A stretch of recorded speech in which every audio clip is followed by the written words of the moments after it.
The way that she played to win, directed traffic, hit every ball, just so impressive. Saying something in frustration, which one fan through lip reading interpreted as, once a year, even a stick shoots. So this apparently is a Russian idiom, which essentially means the same thing as, even a blind squirrel finds a nut once in a while. Sabalenka was frustrated talking about now this incident with Rybakina. I think Aryna was frustrated that Elena struggled with winning a big title for over 2.5. After defeating Sabalenka, Rybakina is ecstatic.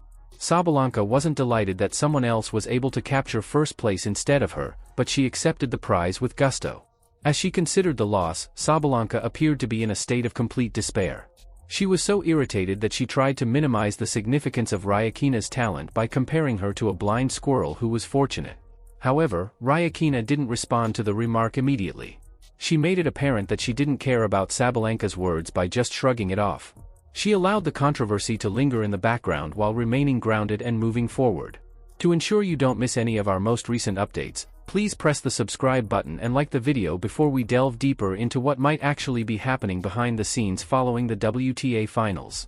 Mostly about the technique and how to get maximum. Since I'm also tall, I have enough kills to push. So yeah, it's just all about the right momentum and using the whole body. When Rybakina addressed the issue with Sabalenka, she didn't mince words.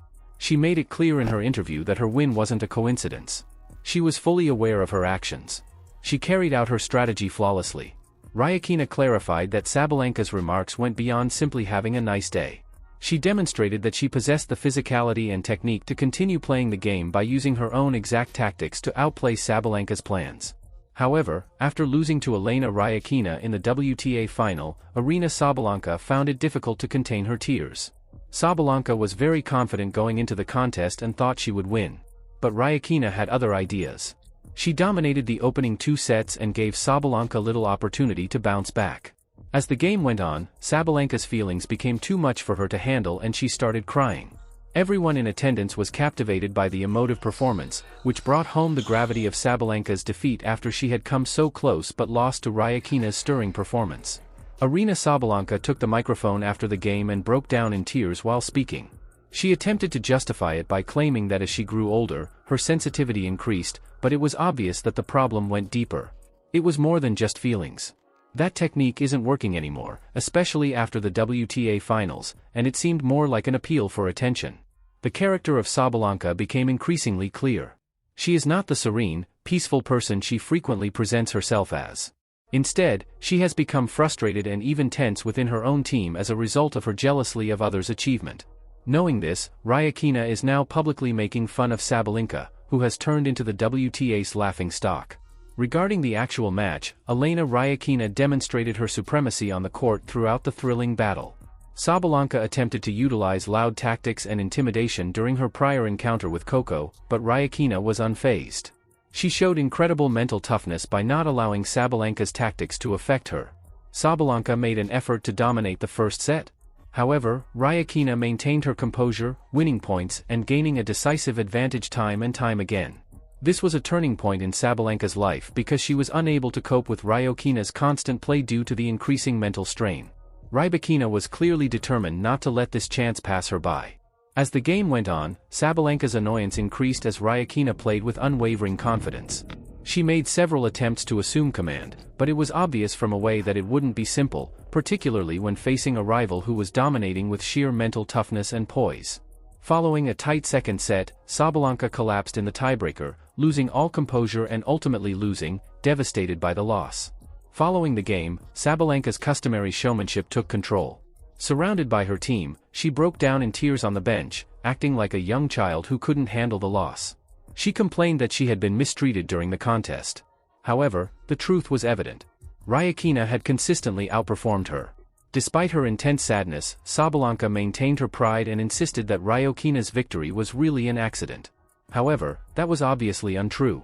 She was clearly frustrated because she found it difficult to believe that Rybakina was just a better player. The reality was indisputable, regardless of her emotional response. Rybakina gave a much better performance. Additionally, it was quite difficult for Sabalenka to accept this setback. Unable to accept that she had lost, Sabalenka addressed the final from the podium.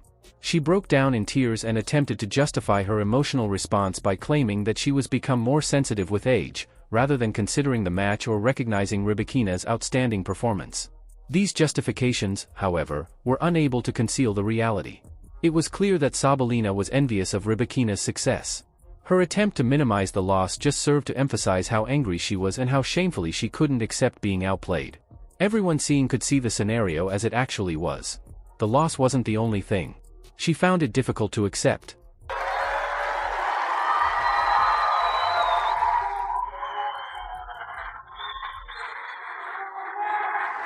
Yeah, I guess I'm getting old. I'm getting really sensitive.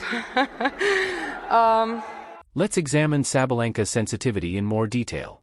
She had already faced Coco Gauff at the WTA Finals, and her actions during that encounter were anything from tactful. Sabalenka consistently tried to frighten her until she won by being combative, publicly questioning Gauff, and treating her disrespectfully. We have a serious issue if Sabalenka defines sensitivity in this way. Her behavior during that match actually tells a different tale. Instead of being compassionate, she was using strategies to subjugate and control her opponent. She was obviously lying about how she was feeling. During her match against Coco Gauff, Sabalenka's behavior rapidly became more aggressive as she began yelling and employing intimidation techniques in an attempt to disrupt her game. When her coach, Anton Dubrov, confronted her on the court and questioned her behavior, the incident took a dramatic turn. Sabalenka lost her cool and yelled at Dubrov in annoyance instead of remaining calm. When Dubrov, obviously frustrated, left his place in the stands in the middle of the game to openly express his disdain, the situation became much more heated. This incident garnered a lot of attention, and Sabalenka was criticized by many for treating Gauff disrespectfully. But it was Dubrov's audacious reply that really brought out the underlying hostility between Gauff and Sabalenka. Yeah, I went a bit too much. I was so frustrated inside of me, and I was just trying to let it go. Probably I went too far. Not probably I went too far. And then honestly, I think it was the right move from him to probably just let me be on my own. And I don't want to say the way I wanted to say, but he really upset me, and I was really really stressed and angry on him, and that really helped me to pull out such things. In conclusion, it's clear that Sabalenka's pride has turned into her biggest flaw, and seeing her sob following the game is a potent reminder of this. It is true that pride precedes fall. Sabalenka has frequently used her aggressive strategies and fierce temperament to overwhelm her opponents during her career.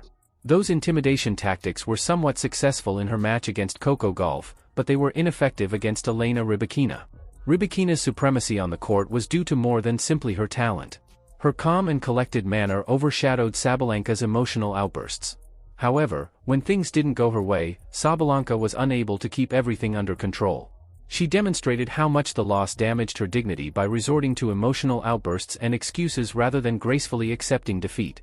Many people see her as someone who can't take the reality of being outplayed rather than as a passionate competitor because of her incapacity to accept failure with maturity. Although somewhat understandable, her breakdown simply served to highlight her lack of emotional resilience and have brought more attention to her problems than her assets. Rybakina, on the other hand, handled the pressure with grace and shown cool-headed strength throughout the match, leaving Sabalenka to deal with her own emotions. Although Sabalenka's rage and threats could have worked in certain situations, they ultimately had little impact on Rybakina's performance. Ultimately, it's evident that Rybakina has the mental and emotional capacity to rule, even though Sabalenka may have the power. Sabalenka now runs the risk of being remembered more as the player who let her feelings and pride to define her than as a champion.